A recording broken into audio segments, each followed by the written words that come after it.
memang kalau kita lihat tadi secara data amblesnya setoran pajak di awal tahun 2024 ini memang betul. Karena kondisi global yang memang bisa dikatakan sudah terprediksi sebelumnya karena kalau kita tahu kondisi tekanan dari global ini kan sudah berlangsung beberapa bulan terakhir. Kalau dari perspektif Anda seperti apa? Silakan Pak Fitra. Ya, prospek di tahun 2024 ini memang tidak lebih baik dibanding 2023. Jadi kalau kita melihat tekanannya justru lebih banyak dibandingkan dengan tahun-tahun sebelumnya. Dan kita bisa melihat setidaknya ya, mulai dari bulan Januari, Februari sampai Maret, eh, dari sisi kinerja perdagangan kita, ekspor dan impor, itu masih surplus, tapi surplusnya kan kian menipis. Ya.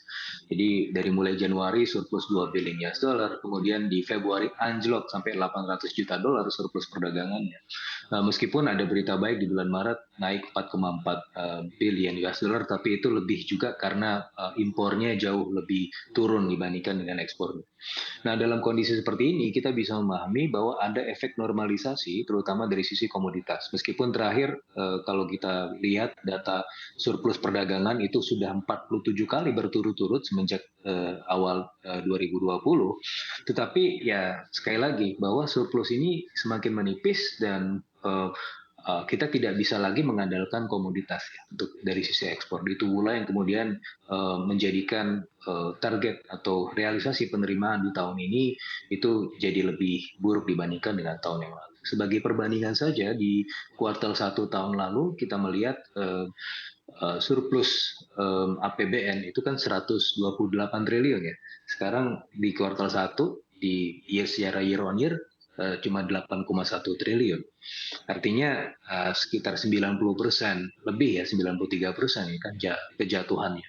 Nah, ini yang memang harus kita lihat dalam konteks harus lebih waspada di tahun ini.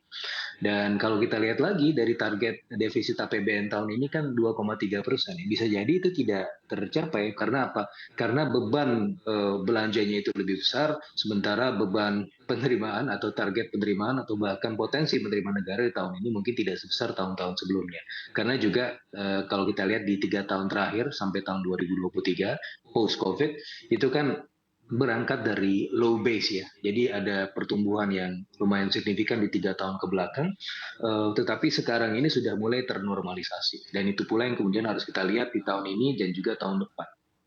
Nah, yang juga kemudian membuat surplus kita di kuartal pertama tahun ini itu tidak sebesar sebelumnya adalah karena tadi saya sempat mention bahwa belanja kita memang sudah di front load di awal, gitu ya, bagaimana bansos dan kemudian beberapa belanja-belanja lain memang kita awalkan ya dalam hal untuk kemudian mengantisipasi gejala El Nino yang sebagaimana yang kita tahu bahwa El Nino ini cukup berdampak ya menunda masa panen yang seharusnya Januari Februari sudah panen tetapi tidak gitu kan makanya harus ada bantalan itu dari sisi bansos tapi ya konsekuensinya ketika belanjanya dipacu sementara penerimanya gagal melaju akhirnya ya yang terjadi adalah ya surplus ya betul tetapi surplusnya tipis sekali cuma 0,04% dari GDP ya kalau kita bandingkan dengan tahun lalu itu 128 triliun artinya sekitar 0,6% dari GDP itu jauh sekali penurunannya Mbak Dina. Baik Pak Fitra, kalau kita lihat sebenarnya secara makroekonomi kan tekanan ini utamanya datang dari global begitu ya. Kalau dari Indonesia sebenarnya sudah mempersiapkan secara makroekonomi sudah cukup kuat begitu dengan semua yang dilakukan oleh baik pemerintah dan juga Bank Indonesia begitu. Namun nampaknya memang kita tetap harus menerima dampak dari tekanan global. Salah satunya adalah di mana rupiah kita lihat masih cukup terdampak terhadap dolar Amerika Serikat. Namun kalau dari perspektif Anda melihat memang kondisi tekanan dari global baik situasi geopolitik dan juga beberapa negara yang juga masih ditimpa inflasi yang cukup tinggi, ini kira-kira akan seberapa lama atau seberapa parah kondisi dari global ini akan berdampak terhadap industri di tanah air? Ya, betul sekali Mbak Dina bahwa tekanan global itu sangat tinggi sekarang ya. Kalau kita lihat dari awal tahun itu kita sudah dibayangi dinamika dalam Fed Fund Rate ini apakah jadi turun atau tidak. Itu kan jadi pasar melihat dan sangat menanti-nanti. Tapi semakin ke sini kita melihat bahwa semakin sulit ya Fed Fund itu untuk kemudian turun karena data dari Amerika Serikat terutama inflasi itu bukannya turun malah naik ya. Terakhir kan masih di atas 3%-an ya, 3,5%. Padahal target mereka di tahun ini sudah masuk ke level 2%. Dan itu pula yang kemudian membuat Fed Fund Rate itu stance-nya menjadi higher for longer. Kita melihat akan semakin sulit untuk suku bunga diturunkan, dan pada akhirnya itu memberikan tekanan-tekanan kepada terutama emerging markets ya. Nah, belum selesai permasalahan itu, kita juga kemudian melihat permasalahan lain ya tadi, iklim geopolitik yang bahkan semakin panas.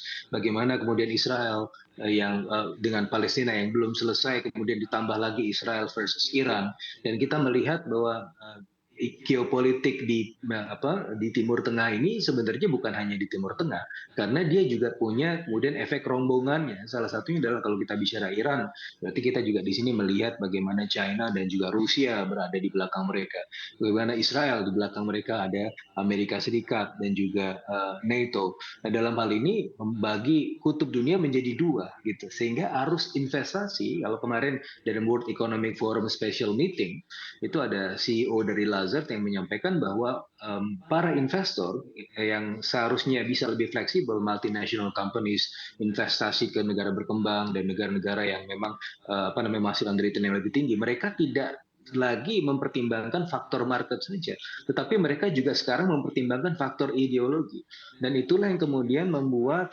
negara-negara maju itu agak mampet ya salurannya ke negara-negara berkembang, terutama ketika melihat Anda teman siapa ini, Indonesia berteman dengan siapa saja. Nah, untungnya untuk kasus Indonesia dan ASEAN kita cukup netral, dan akhirnya bisa harusnya potensi bisa menerima limpahan, baik itu dari sisi barat maupun dari sisi timur gitu. Itu dari sisi geopolitik. Nah, dalam keadaan domestik kita seperti apa sih? Domestik kita memang sebenarnya lumayan bagus dalam konteks pertumbuhan ekonomi kita kan selama beberapa tahun terakhir rebound dengan cukup kuat, cukup signifikan. Tetapi di sisi yang lain kita juga melihat bahwa ada hal yang harus diwaspadai. Salah satunya adalah dari middle class kita yang memang agak sulit untuk bangkit. Nah, kenapa agak sulit untuk bangkit? Kita melihat bahwa middle class ini kan 40% yang di tengah itu sebenarnya belum mendapatkan perhatian dari pemerintah. Yang diperhatikan pemerintah siapa sih? Yang 40% yang di bawah. Ada bansos, ada bantuan-bantuan lainnya. Top 20% bagaimana? Nggak ada masalah, karena mereka justru semakin kaya dengan situasi terkini. Jumlah account bank yang di atas 2 miliar itu bertambah secara drastis. Padahal account bank yang di bawah 100 juta itu berkurang secara drastis juga. Artinya ada K-shaped growth. Nah, itulah yang kemudian kita melihat bahwa performa dari middle class kita bahkan selama 5 tahun terakhir sebenarnya belum bisa bangkit secara cukup signifikan.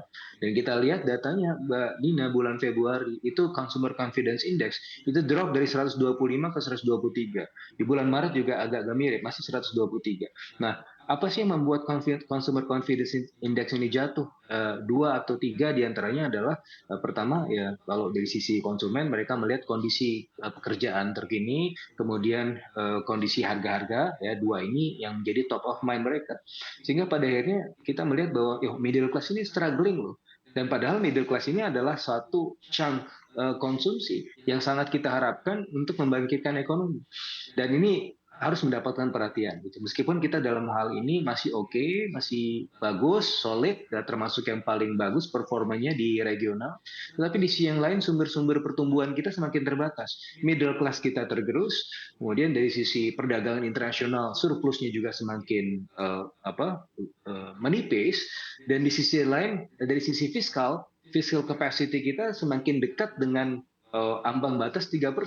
Apalagi nanti di bulan Juni kemungkinan besar kan ada potensi kenaikan harga BBM ya. Ya. Nah, ini juga kemudian harus kita hitung secara cermat.